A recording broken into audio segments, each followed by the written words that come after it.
Fomos unidos com ele na semelhança da sua morte, certamente o seremos também na semelhança da sua ressurreição, sabendo isto, que foi crucificado com ele o nosso velho homem, para que o corpo do pecado seja destruído e não sirvamos o pecado como escravos, porquanto quem morreu está justificado do pecado.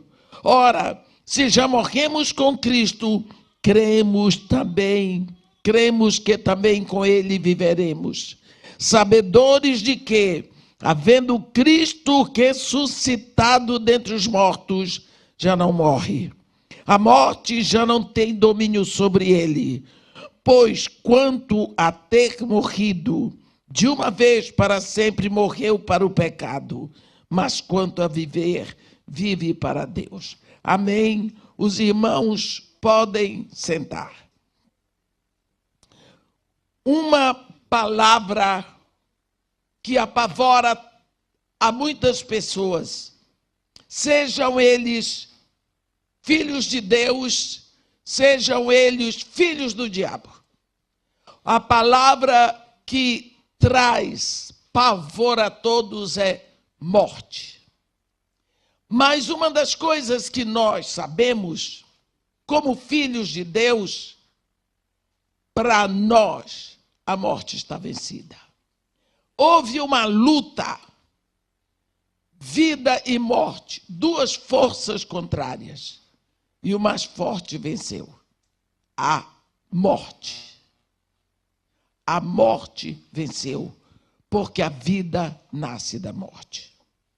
Quando nós lemos aqui esse trecho da carta do apóstolo Paulo aos Romanos, nós vemos que a verdade básica para o cristão é a sua identificação com Cristo na morte, sepultamento e ressurreição. Quando nós nascemos, todos nós somos identificados com Adão, porque nascemos no pecado. E quando nós somos identificados com Adão, nós somos identificados no pecado para a condenação. Você pode nascer filho do pastor, filho do presbítero, filho de um crente. Mas você precisa chegar ao momento de ter a sua experiência com Deus, de ouvir a palavra da verdade e você então se render a Jesus Cristo, porque Deus não tem neto, Deus pode ser o pai do seu pai e da sua mãe, mas ele não é o seu avô. Então, cada um de nós precisa de uma experiência direta, imediata, total, de uma entrega a Jesus Cristo. Isso se chama o novo nascimento. Precisamos nascer. Quando nós olhamos lá para trás, Deus fez aliança com Abraão. Nós vemos que Deus antes tinha feito a aliança com Noé. Mas Deus não é chamado o Deus de Noé. Quando Deus fala com Moisés, ele diz: Moisés, eu serei eternamente conhecido como o Deus de Abraão, o Deus de Isaque, o Deus de Jacó. Deus se identifica como o Deus que faz a aliança com Abraão, Isaque e Jacó. Nós vemos Deus no capítulo 17 de Gênesis fazer a aliança da circuncisão. O sinal é circuncisão.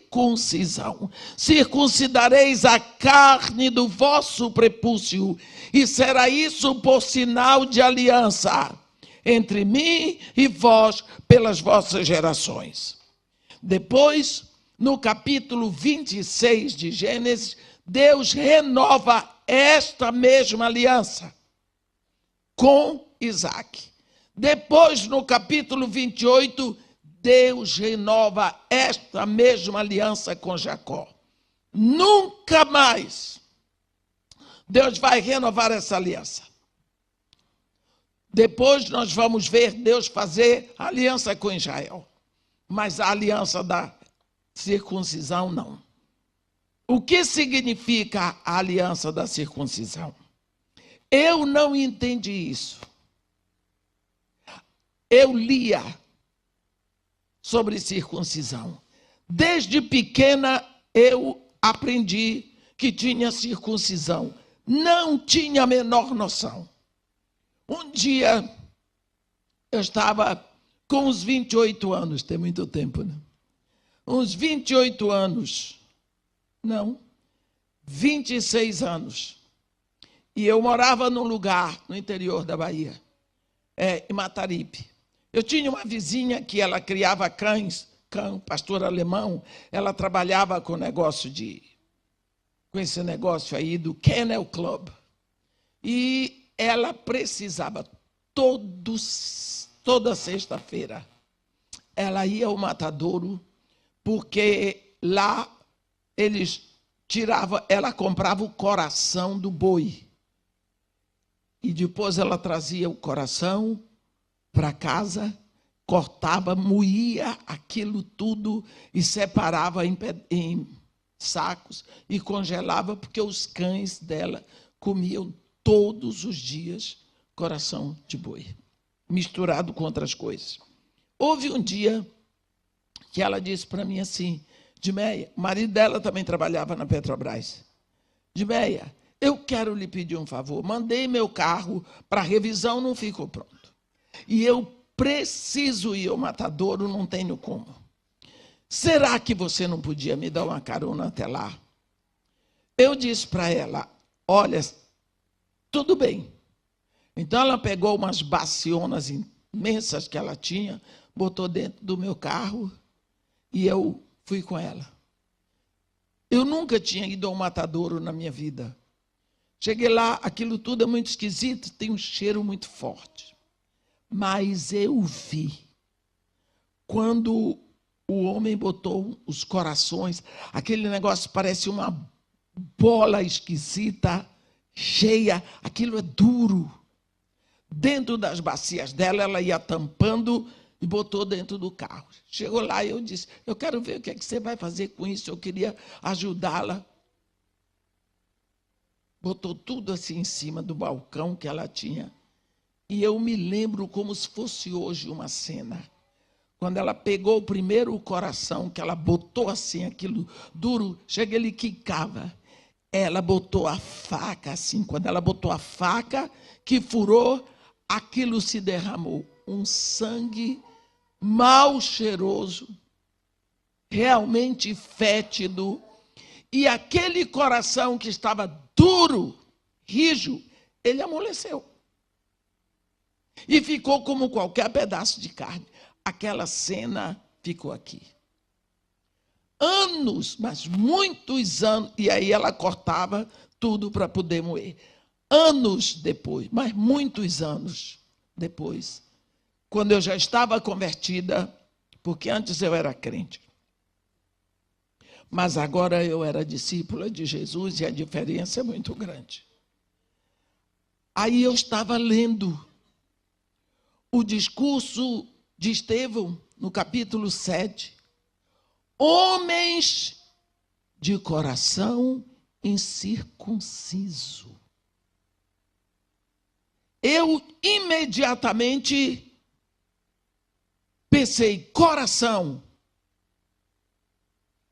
A minha mente foi lá atrás. Naquele momento em que eu vi aquele coração, quando havia cortou o coração e ele se derramou aquele sangue horrível lá de dentro e amoleceu. A circuncisão que é o sinal da aliança de Deus com Abraão, Isaque e Jacó. É para cortar o prepúcio. E quando corta o prepúcio, ela derrama sangue. Mas o coração amolece. E a única forma de sair aquele sangue fétido de dentro é cortando. E aquele sangue fétido é um sangue morto, o que significa que lá dentro tem a morte. E quando este sangue é derramado, significa que a morte saiu dele. É simbólico para nós. Mas chega um momento, meu irmão, em que a espada do Espírito, que é a palavra de Deus, cortou o seu coração. Foi naquela hora que a morte foi derramada de você. E ali a sua vida se rendeu e se entregou a Jesus Cristo. Porque a palavra de Deus diz, quando você ouviu a palavra da verdade. Quantas vezes você ouviu falar de Jesus? Talvez desde que você nasceu. Mas teve um dia que a palavra de Deus atingiu o seu coração. Ela cortou o seu coração. O seu coração se derramou, o sangue velho saiu, a morte saiu dali. E você passou a ser uma nova criatura, com a vida nova que veio. Antes, você era identificado com a morte, com as pessoas que não têm vida verdadeira, vida eterna. Mas acontece que agora, depois que você se rendeu a Jesus Cristo, a sua identificação é com Cristo para santificação e para justificação. Assim, sendo identificado com Cristo, tudo o que aconteceu com Cristo acontece com você. O que é Cristo? Cristo é o programa de Deus para a eternidade. É a solução que Deus trouxe para o homem caído. E nisso ele não investe pouco, ele investe tudo. Ele entrega o seu filho, ele entrega o seu reino, ele entrega o seu espírito. Por isso, o que aconteceu com Cristo, ele morreu, ele foi sepultado, ele ressuscitou, ele está sentado à destra do Pai. Isso acontece conosco, mas nós temos que crer. A palavra de Deus diz em Colossenses 3, se sois do alto, buscai as coisas lá do alto, pensai nas coisas lá do alto, onde Cristo vive assentado à direita de Deus. Deixai as coisas aqui da terra, porque morrestes, e a vossa vida está oculta com Cristo em Deus. Uma das coisas que causa pavor às vezes é que nós vivemos uma vida em cima do muro. Ora, se você está em Cristo, por que você está sofrendo com coisas que os ímpios estão sofrendo? Você é diferente. Você é filho de Deus. Você já está sentado nas regiões celestiais em Cristo. Agora o ímpio, ele não tem essa esperança. Por quê? Porque ele busca naquilo que ele tem na mão. Por que você se preocupa tanto com as coisas que os ímpios também se preocupam? Nós somos diferentes. Nós não somos superiores. Nós somos totalmente diferentes. Por quê? Porque nós somos filhos de Deus. O que é que faz de nós um grupo tão estranho é que nós temos uma marca.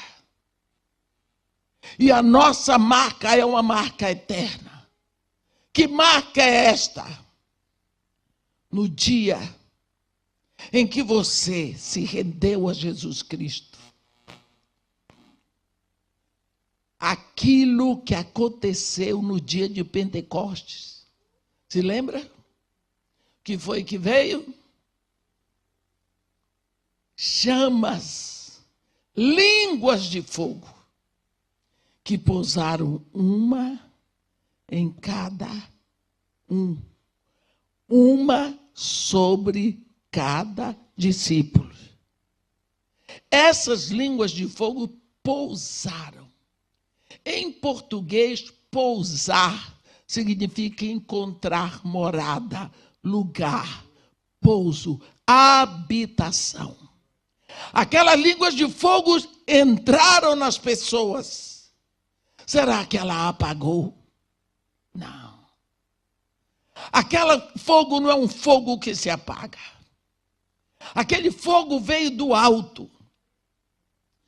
E quando aquelas pessoas saíram ali, anjos e demônios podiam ver a labareda espiritual aqui. De uma hora para outra, Jerusalém virou um foco eterno. Porque havia um povo diferente. Pedro diz que nós somos a raça eleita. Por quê? O que faz de nós uma raça eleita? O quê? Ora, raça tem característica. Toda raça tem característica. Por exemplo, você olha para mim, adianta eu dizer para você que eu sou filho, meu pai era nórdico, louro, branco dos olhos azuis, minha mãe também, vão dizer, a véia é mentirosa. Porque vocês estão vendo que a minha cegonha veio lá da África. Então, estou escritinha, negra, cabelo de negro, feições de negro, jeito e molejo de negro. Eu sou negra. Eu olho para o pastor Maurício. Tem como ele dizer que ele é filho de negros? Não tem. Seria mentiroso. Porque aí, ó, branco. Com esses olhos, esse cabelo que não dá uma curva, sem poesia. Eu tenho que puxar a brasa para a minha sardinha. Tá lógico, é outra raça. Se você olha um chinês, você vai ver que ele é da raça amarela. Tudo nele indica. Você olha para um índio, você vai ver que é outra raça. Todos nós, brancos, negros, vermelhos, amarelos, nós temos cabelo, cabeça, tronco e membros, nós andamos, pensamos, a medicina é a mesma, um médico que opera o nariz de um negro, opera o do branco, é tudo a mesma. O dente, o dentista do negro é o mesmo do branco, mas nós somos raças diferentes. Raças têm característica. E quando o apóstolo Pedro diz, vós sois raça eleita, o que faz? Qual a característica da raça eleita? Não tem nada a ver com o fato da pessoa ser branca, negra, amarela. Essa raça eleita, porque ela tem uma marca, tem um selo de eleição. Por que ela é tão diferente? Pelo fogo. Pelo fogo. Você pensa como incomodou lá, no dia de Pentecostes, os anjos e os demônios olhando e vendo um povo pelas ruas de Jerusalém com a candeia viva aqui dentro. Deus tinha proposto isso antes para Israel.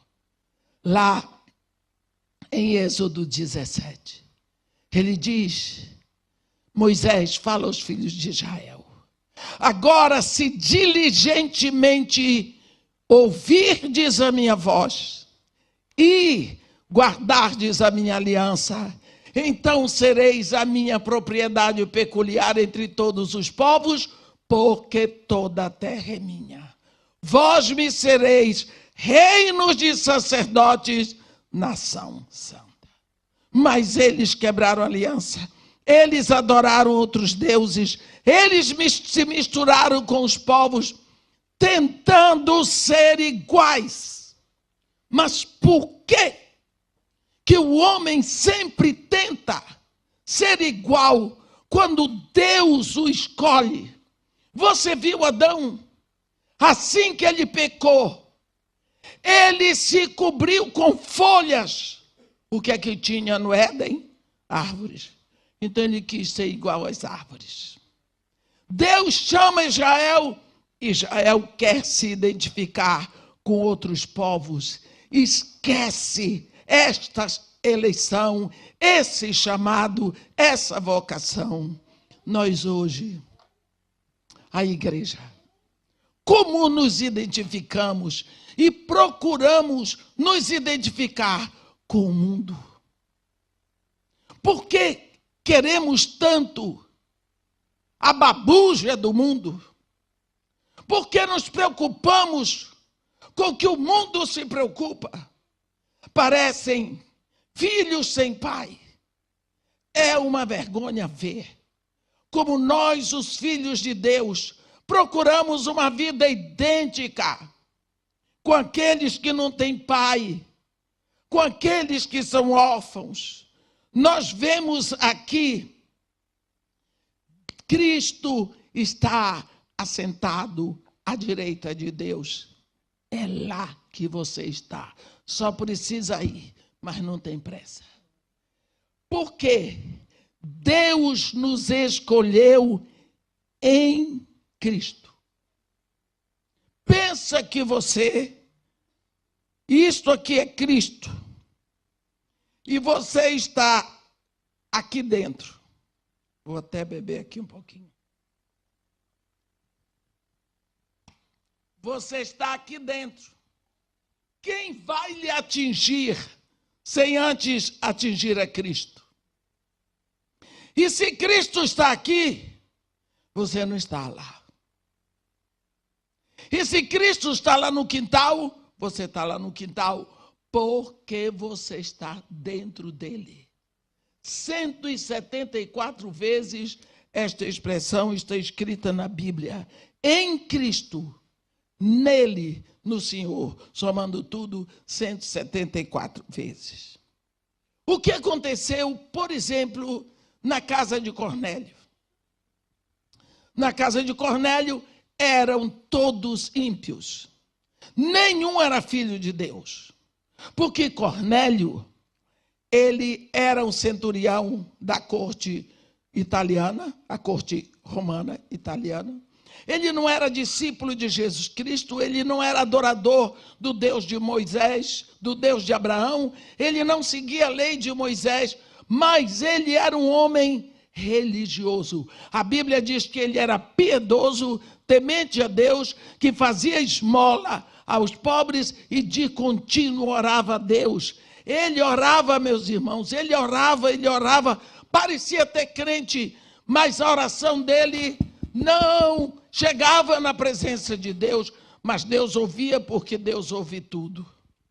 E porque ele insistia, e o coração dele buscava o Deus verdadeiro. E Deus diz: buscar-me-ás, eu serei achado de ti. Deus já tinha estabelecido que para chegar a ele, tinha que vir através de Jesus. E Cornélio não ia através de Jesus, porque não conhecia Jesus. Então Deus mandou um anjo dizer para Cornélio, chamar Pedro. E Pedro, quando chegou lá, em Cesareia, Cornélio contou para ele o que tinha acontecido. E Cornélio disse para ele: fizeste bem em vir. Agora estamos todos aqui prontos para ouvir o que te foi ordenado da parte de Deus. Pedro começou a entregar. O que é que ele tinha? Cristo. Porque quem tem Cristo entrega Cristo. Você não pode dar o que você não tem. Todas as vezes que eu venho pregar, eu venho nessa consciência. As pessoas, meus irmãos, deixam a casa cansados e vêm para cá. Eles vêm para ouvir o que Deus me deu para entregar. Eles não vieram para ouvir abobrinha de pregador, nem show, mas é o que Deus mandou entregar. Pedro abriu a boca. Cornélio tinha chamado seus amigos, sua família, todo mundo assim na expectativa. O que é que este homem vai ter para nos dizer? Afinal de contas, foi um anjo que falou com Cornélio. O que será que vai acontecer? Todo mundo assim. Pedro entregou Jesus, porque ele tinha Jesus para entregar. O que foi que aconteceu? A Bíblia diz, no versículo 44 de Atos 10, ainda Pedro falava essas coisas, quando caiu o Espírito Santo sobre todos os que ouviam a palavra. A palavra saiu daqui. A palavra de Deus é mais cortante do que qualquer espada de 2 gumes. Ela foi rasgando os corações. A morte foi sendo derramada. Os corações se derramaram. Eles se entregaram a Jesus. O Espírito Santo marcou todos eles. O Espírito Santo desce o fogo neles. Se torna uma sala cheia de candeias humanas acesas. Irmã, e o batismo? Ah, meu irmão. Batismo é uma demonstração externa do que já aconteceu lá dentro. Está o tempo todo. Então, a partir daí, é assim que se faz. Se usa a palavra da verdade. Se usa a espada do Espírito. Como é que ela vem? Da boca de quem está proclamando Jesus Cristo. E aí, novas criaturas. É desse jeito. Eles receberam o Espírito Santo lá. Depois, com certeza, Pedro arrumou para serem batizadas. Agora, preste atenção. Se um bêbado morre, teve cirrose, você acha que ele ainda vai ser tentado pelo álcool? Não. Morreu. Morto não é tentado. Assim também, em Jesus, nós morremos para o pecado. Porque nós temos, a nossa natureza ainda é pecaminosa. Nós vamos ser tentados, mas por isso que nós temos o Espírito. E Jesus Cristo diz, recebereis poder quando vier sobre vós o Espírito Santo. Então sereis meus testemunhos. Só com o Espírito Santo podemos testemunhar de uma vida diferente. Esta verdade da nossa morte e ressurreição em Cristo, ela é muito bem exemplificada lá no capítulo 11 de João, quando Jesus Cristo chega sobre a morte de Lázaro. Nós não vamos pregar sobre a morte de Lázaro agora, mas só dizer, Lázaro, Jesus chegou a Betânia e Lázaro estava super morto, já estava enterrado. 4 dias, pensa, 4 dias de morto. Eles acreditavam assim, que quando uma pessoa morria, o espírito ficava junto do cadáver até o 3º dia, porque a qualquer momento ele podia entrar no cadáver de novo. Bem, acreditavam. Mas no 4º dia, até o espírito já tinha se mandado. Existia uma tradição, cultura. Ao terceiro dia, mulheres, amigas da família, pegavam ervas aromáticas e iam ao túmulo. Alguém movia a pedra e elas colocavam ervas aromáticas no cadáver. Era a última homenagem que se fazia a uma pessoa querida que morreu. Portanto, logicamente, na véspera de Jesus chegar, Maria, Marta e as amigas já tinham ido fazer isso aí. Quando Jesus chega, nós vemos que quando ele perguntou onde o enterraram, que ele pediu para tirarem a pedra, Marta correu: não, senhor, cheira mal. É de 4 dias. Ela era testemunha ocular do estado adiantado de decomposição que estava o corpo do irmão dela.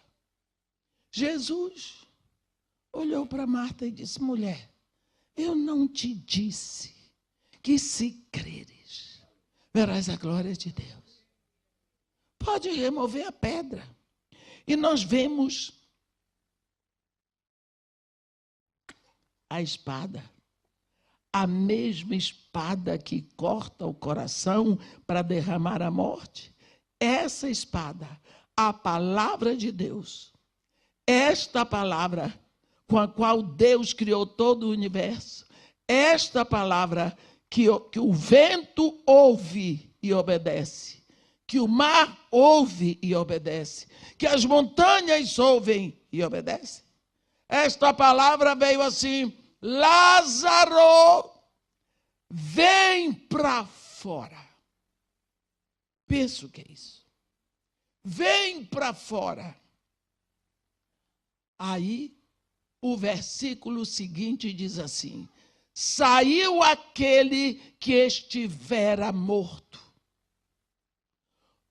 com pés e mãos amarrados com ataduras e o rosto coberto com lenço. Saiu. Jesus não disse: Lázaro ressuscita, ele disse: vem para fora.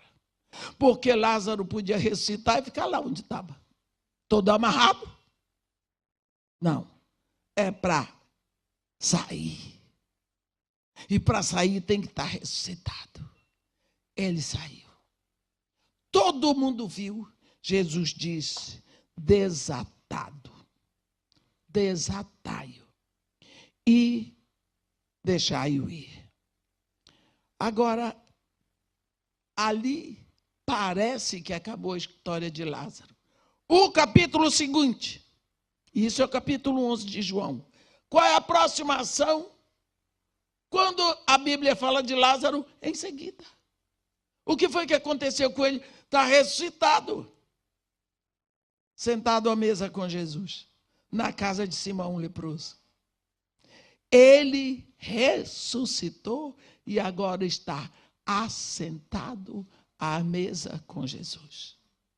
Será que a Bíblia não quer dizer para nós que o objetivo da nossa ressurreição é para estar em unidade, intimidade com Jesus? Porque mesa é lugar de comunhão, é lugar de intimidade. Assim, nós vemos que Lázaro ressuscitou para viver vida nova. Agora ele se assenta com Jesus. Nunca você ouve. Você ouve na Bíblia que Jesus ia para a casa de Maria, de Marta e de Lázaro. Mas você nunca vê a Bíblia mencionando que Lázaro estava lá, ou que Lázaro recebeu Jesus, ou que Lázaro se assentou com Jesus. Mas agora que ele está ressuscitado, ele está sentado à mesa com Jesus. Então, será que a nossa ressurreição não é para que aconteça a mesma coisa? É para que nós estejamos com ele, dividindo o pão com ele.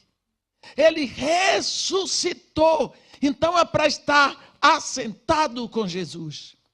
Muitos cristãos, eu tenho a impressão que realmente morreram e foram sepultados com Cristo. Mas ficaram no sábado. Não ressuscitaram no domingo. Ficaram no meio do caminho. Por quê? Não têm comunhão com Ele. Não o buscam. Não se assentam com Ele. Não se assentam com Ele. Hoje de manhã, nós estávamos sentados à mesa do café.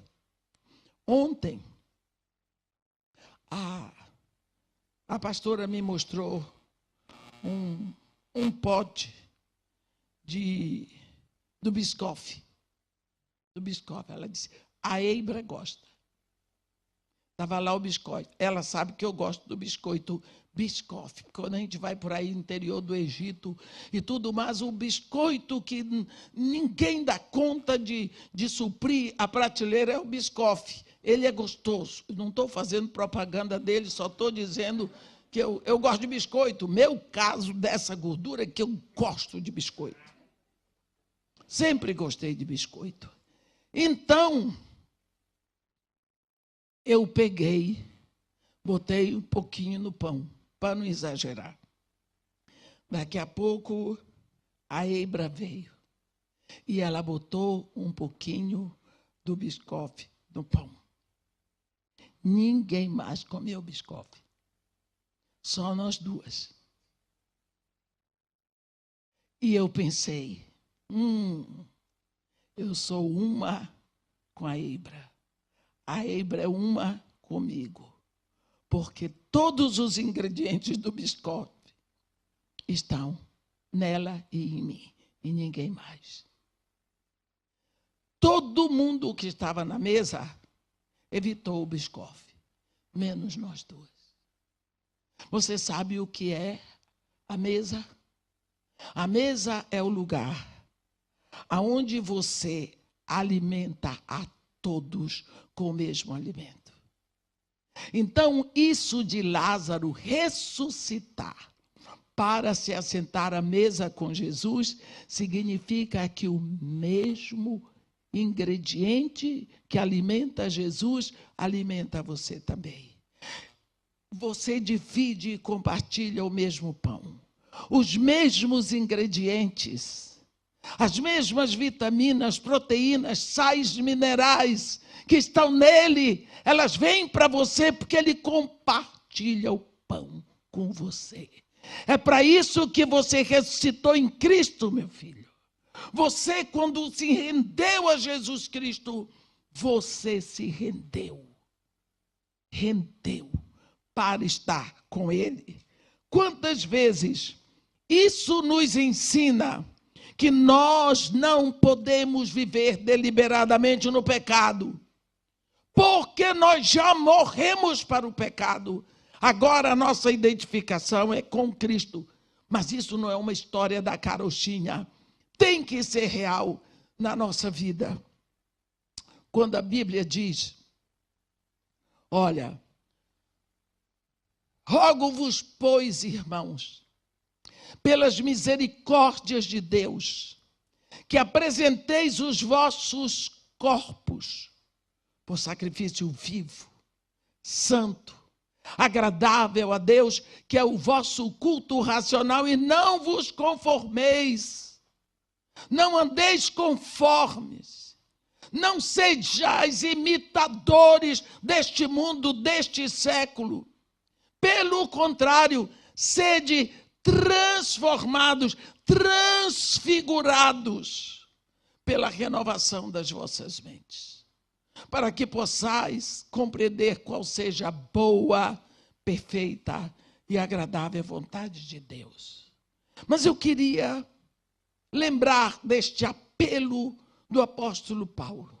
Rogo-vos, pois, irmãos, pelas misericórdias de Deus. Se Paulo fosse brasileiro, falando num bom português com sotaque brasileiro, ele ia dizer, meus irmãos, pelo amor de Deus, apresenteis os vossos corpos por sacrifício vivo, santo e agradável a Deus. Corpo, sacrifício vivo. No Antigo Testamento, o sacrifício era morto.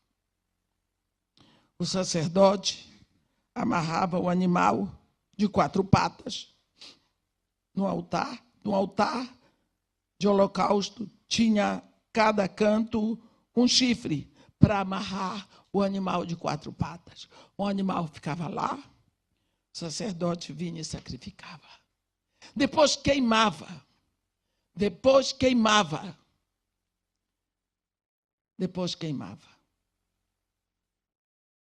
E Deus aspirava. Agora ele diz que o sacrifício é você e sou eu. E tem que ser o sacrifício vivo. Vivo. Por quê que o seu corpo é tão importante? O corpo em si só, meu irmão, não é pecaminoso. O corpo é uma área neutra. Pode ser controlado, mas não pelo pecado. O Senhor é que deve controlar os membros do nosso corpo. Por isso nós precisamos entregar a Deus o nosso corpo como sacrifício vivo, santo, agradável a Deus. O corpo passa a ser templo vivo do Espírito Santo. Vai ser um modo de Deus se mover. Se Deus vai abraçar uma pessoa, Ele usa os seus braços porque Ele está aqui dentro. Você só percebe a intenção. Se Deus quer dizer uma palavra, Ele vai usar a sua boca, a sua voz. Se Deus quer alimentar uma pessoa, Ele vai alimentar com o que Ele já botou para você e Ele não vai ficar devendo nada. Deus quer usar o seu corpo para a sua glória, mas o seu corpo também vai ser instrumento, arma de Deus aqui na terra. O nosso corpo pode ser instrumento na construção do reino ou como arma para vencer o maligno. A Bíblia nos fala e nos dá exemplo de homens que usaram o seu corpo para cumprir a vontade de Deus. Por exemplo, a mão de Moisés com a vara para libertar o povo do Egito. Quando você vê a mão de Moisés, o povo todo em Pirrairote, não dava para transportar, para sair de lá, porque Pirrairote por si mesmo já significa montanhas intransponíveis. Do outro lado era o mar, ninguém tinha barco. Deus diz para ele: Moisés, estende a mão sobre o mar. Abre o mar para o povo de Israel passar. Pensa isso. Moisés ficou ali, obedeceu. Deus é que iria abrir o mar. Mas ele diz: aponta, mostra, diz, usa, eu vou usar o teu braço. Estende a mão sobre o mar. Abre o mar. Moisés estendeu. E Deus então aqui usa a mão de Moisés como diretiva. Atenção! Alguma coisa vai acontecer. As pessoas até acreditaram que foi o poder de Moisés. Não. Você estende a mão, eu abro o mar. Hoje, você prega o evangelho e é Deus que salva. Quando você diz a palavra de Deus, o Espírito vai e ele corta os corações. Ele circuncida os corações. A palavra de Deus chega onde Ele quer, porque o Espírito leva. Mas quem disse a palavra foi vocês. Você lembra de Jonas? No primeiro capítulo do livro de Jonas, a palavra de Deus diz assim: Deus diz a Jonas, filho de Amitai: Jonas, dispõe-te e vai à grande cidade de Nínive e clama contra ela, porque sua maldade chegou até a mim. Bem, sabemos tudo o que Jonas fez, tudo mais, e depois daquele infortúnio todo, ele é vomitado na praia. Eu posso imaginar que ele saiu meio tonto, foi para casa, tomou um banho. Quando tinha tirado o cheirinho, senta. Aí sou eu que estou inventando agora, por isso eu vou sair do púlpito. Quando ele está tomando seu chazinho, bonitinho, capítulo 3, entra. Veio segunda vez a palavra do Senhor a Jonas, filho de Amitai, dizendo: Jonas, dispõe-te e vai à grande cidade de Nínive e proclama contra ela a palavra que eu te digo. Olha a diferença. No primeiro capítulo, clama contra ela. Agora, proclama o que eu te digo. Nós vimos a diferença. Jonas, sujeito difícil, devia ser chato. Que sujeito difícil era Jonas, mas não vamos falar mal do homem que já morreu. Jonas passou o dia cruzando a cidade num discurso. Ainda 40 dias e Nínive será subvertida. Ainda 40 dias. Que discurso? Um discurso de 7 palavras. Mas a palavra era de quem? De Deus. Proclama contra ela a palavra que eu te digo. A voz era de Jonas, a boca era de Jonas, mas a palavra era de Deus. O que foi que aconteceu? Ia cortando os corações. O rei desceu do trono, tirou suas vestes reais, vestiu-se de pano de saco, sentou na cinza. O rei de Nínive, ele ordenou um jejum nacional até para os animais. E, além disso, ele deu uma ordem real, que todos se convertessem ao Deus de Jonas. Olha, o povo viu Jonas, o povo ouviu a voz de Jonas, mas o povo ouviu a palavra de Deus. Tudo que vai fazer diferença é a palavra de Deus. Mas Deus usou a boca do homem, a voz do homem. Meus irmãos, Deus não precisa de nós para nada. Deus não precisa de nós para nada. Ele diz: olha aí, minha mão fez todas as coisas e todas elas vieram a existir. Mas o homem para quem olharei é esse, o aflito, o abatido de espírito, que treme da minha palavra. O Deus que criou todo o universo, mares, florestas. Acha que ele vai precisar de mim? Para quê? Mas ele nos chama, ele nos convida como um privilégio. É por isso que eu não consigo compreender uma pessoa que cobra para pregar a palavra de Deus. Nunca uma igreja vai ter dinheiro suficiente para me pagar. Porque o que eu entrego é superior até a mim. Então, meu irmão, nós precisamos entregar o nosso corpo, a nossa voz, as nossas mãos. Olha, Deus usou a mão de Davi com estilingue para derrubar um gigante. Puxa vida, como eu gosto daquela cena. Um gigante lá de quase 3 metros.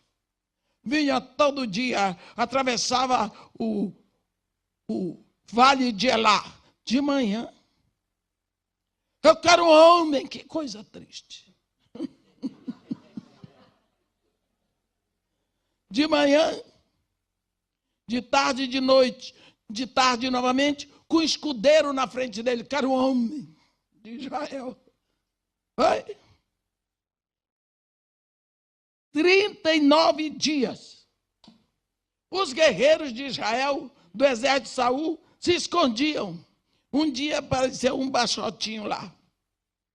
Um jovem, tão jovem, não sei que Davi tinha, mas eu creio que ele tinha, assim, seus 17, 18 anos. Chegou lá, com roupa de pastor, umas pedrinhas na mão, no estilingue. E se apresentou. Você não está querendo homem? Sou eu aqui. O gigante ficou enfurecido. Eu estou, por acaso, só por acaso algum cão, para você vir para mim com um pedaço de pau? E daqui, Davi olhou para ele assim e disse: tu vens para mim com espada e com lança. Eu vou para ti em nome do Senhor dos Exércitos, do Deus dos Exércitos de Israel. Por quê? Porque Israel estava em aliança. Todo mundo com o prepúcio cortado. Aí, Davi pegou o estilingue e pá. Também, às vezes eu fico pensando, era fácil. Olha o tamanho do textão. O gigante. O gigante, pá, caiu. Davi correu lá, pegou a espada dele, cortou, levantou a cabeça. Pronto. Mas Deus usou... Será que Deus não podia ter derrubado aquele gigante? Acabado com ele? Não. Quem foi que matou o gigante? Meus irmãos, não tem jeito de um garoto daqui acertar um estilingue na testa do o gigante lá em cima, com o capacete desse tamanho, Davi acertar o buraquinho. Tinha um esquadrão de anjos pronto para montar naquela pedrinha. Foi tchum. Deus podia ter derrubado aquele gigante, mas Deus quis que Davi usasse a mão, a força, o estilingue, porque ali veio a fé. A fé. Olhe, tem um momento que o povo entra na terra prometida e Deus diz para Josué, olhe a palavra que Deus diz para Josué, eu entreguei nas tuas mãos a Jericó, a seu rei e os seus valentes. Eu entreguei, é teu, manda brasa. Deus já não entregou? Receba. Ele foi buscar uma estratégia para tomar. Jericó estava cercada, muralhas imensas. Ninguém entrava, ninguém saía. Aí Deus deu para ele a estratégia. O povo vai cercar durante 7 dias, mas no 7º cerca 7 vezes. Quando se completar, o povo vai ouvir o toque da trombeta de chifre de carneiro. Então, todo mundo vai gritar. Quando o povo gritar, as muralhas vão ceder e o povo todo entra. De onde estiver, saqueia a cidade. O povo fez isso. Você vai gritar aqui. Grita que eu quero ver esse negócio cair. Grito não derruba nada. Quando o povo gritou, Deus derrubou a muralha. Mas acontece que o povo teve fé para ir a primeira vez, porque Deus mandou, a segunda, a terceira, na 7ª, 7 vezes, Deus mandou. E o povo gritou, que mico. Mico. Quando o povo gritou, Deus disse, obedeceram, eu faço. Tudo depende da sua fé. A fé é a moeda do reino. as muralhas caíram e o povo fez o que tinha que fazer. Mas Deus quis o grito do povo, Deus quis a obediência do povo, Deus quis o povo fazendo o que ele queria. Deus usou a boca, a língua, a voz dos profetas. Deus usou os pés de Paulo para andar, abrindo caminhos para pregar e para entregar o evangelho da graça de cidade em cidade. Deus usou os olhos de João para verem o futuro, ouvidos para ele ouvir a mensagem, dedos para escrever as cartas. O que vês e escreve em livro e manda às 7 igrejas. Deus usou. Mas eu quero dizer para vocês que quantas vezes também o nosso corpo é usado como caminho de pecado, de desonra, de vergonha para Deus. Vou dar um exemplo. O mesmo Davi, o maior profeta de adoração do Antigo Testamento. O homem que tinha o coração semelhante a Deus. Ele resolveu ficar em casa na hora errada. A Bíblia diz, quando todos, na época em que todos os reis foram para a guerra, Davi ficou. Mandou o exército com o seu general e ficou. Os olhos dele, depois do almoço, não tinham o que fazer. Viu uma mulher tomando banho. Será que Davi nunca tinha visto uma mulher tomando banho? Olhou. Usou os olhos.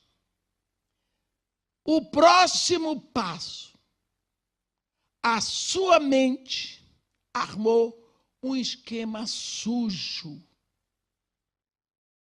Quando ele viu que ele já tinha efetuado, trazido o pecado do adultério, que ele ficou sabendo que a mulher estava grávida, imediatamente a mão, o coração dele, a mente dele armou um esquema sujo. Você está vendo? As mãos dele escreveram uma ordem covarde para que o marido daquela mulher fosse morto. Você viu?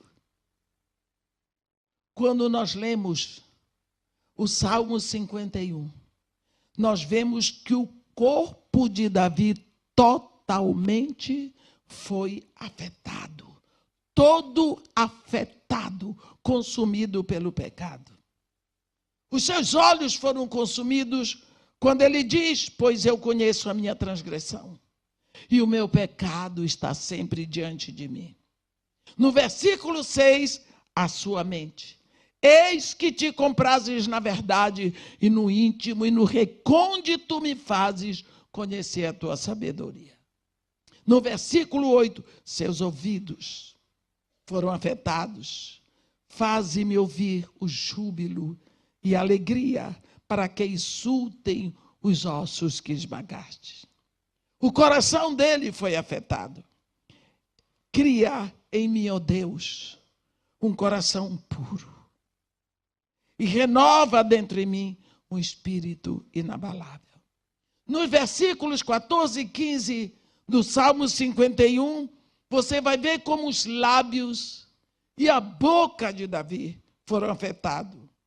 Livra-me dos crimes de sangue, ó Deus, Deus da minha salvação. E a minha língua exaltará a tua justiça. Os lábios dele foram afetados. Abre, Senhor, os meus lábios, e a minha boca manifestará os teus louvores. Quando nós servimos a um Senhor, meus irmãos, nós esperamos receber um salário. Você faz o trabalho e o patrão te paga. Quando você serve ao pecado, o seu salário é morte. Mas se você serve ao Senhor Jesus, o seu salário é vida eterna. Nós precisamos crer. Crer não é ouvir falar. Crer não é parece que é. Crer é viver. Nós vivemos aquilo que cremos. Você veio aqui esta manhã porque você creu que haveria um culto. Então você vive aquilo que crê. Se você crê que você em Cristo já venceu o pecado, não se deixe dominar pelo pecado. Cuide dos seus pensamentos. Porque você viu como o pensamento, o desejo de Davi o impulsionou ao pecado. Foi uma derrocada total, porque ele viu. Nós precisamos tomar conta daquilo que pensamos, principalmente dos nossos maus desejos, para que nós não venhamos a cair. Porque cada vez que você peca, você ofende ao Deus que lhe ama. Ofensa grave, porque você ofende a Deus. E quando a Bíblia diz que hoje nós somos a raça eleita na terra, nós somos uma raça diferente, uma raça que já morreu em Cristo, já foi sepultada, ressuscitou, e isso não é de forma virtual, é de forma real, não é material, mas é real. Então, se nós estamos ressuscitados em Cristo, nós estamos nas alturas, e como ainda viver nos conformando, andando conformes a vida de qualquer pecador normal aqui. Não é para nos distanciarmos, mas é para crermos que nós somos diferentes, porque nós já morremos, já fomos sepultados, já ressuscitamos e nós estamos vivendo nas alturas. Precisamos ter essa consciência. E quando o nosso coração pecador nos tentar para o pecado, lembrar que Deus nunca vai permitir a nós uma tentação que seja mais forte do que nós. É dizer não. Dizer não para si mesmo é muito difícil. Mas você tem que dizer, para tudo e diga o que está acontecendo comigo e sinta o mau cheiro que quer chegar na sua vida. E diga, eu sou filho de Deus. Eu sou diferente, porque eu sou filho de Deus. E lembrar que você é uma candeia viva. Por isso você incomoda o mundo das trevas. Porque a luz incomoda. As trevas não. Mas a luz incomoda. Então você não é luz porque você usa a melhor roupa, mas porque você é filho de Deus. Amém? Que Deus nos abençoe e nos guarde. Que faça resplandecer seu rosto sobre nós e tenha misericórdia de todos nós. Ó Senhor Deus nosso Pai, tantos lugares neste mundo, continentes, nações, cidades, bairros, cruzados por tantos oceanos que o Senhor fez. Esse mundo parece que está em ebulição, mas o Senhor hoje nos reuniu aqui, porque o Senhor tinha o propósito de estar com a sua família aqui, neste lugar que o Senhor deu o nome de Strong Tower. E por isso, ó Pai, nós queremos daqui dizer que nunca vai existir palavras para nós agradecermos ao Senhor pela sua misericórdia, pela sua graça derramada. A sua palavra diz, pela boca do apóstolo Pedro: vós que antes não erais povo, mas agora sois povo de Deus.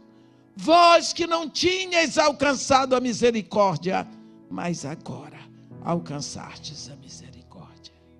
Ó Pai querido, como que temos mérito algum de ter alcançado a misericórdia, se nem da misericórdia nós podíamos nos acercar, pelo nosso pecado, pela cegueira, pela morte, identificados com a morte, com a condenação, porque estávamos identificados com Adão.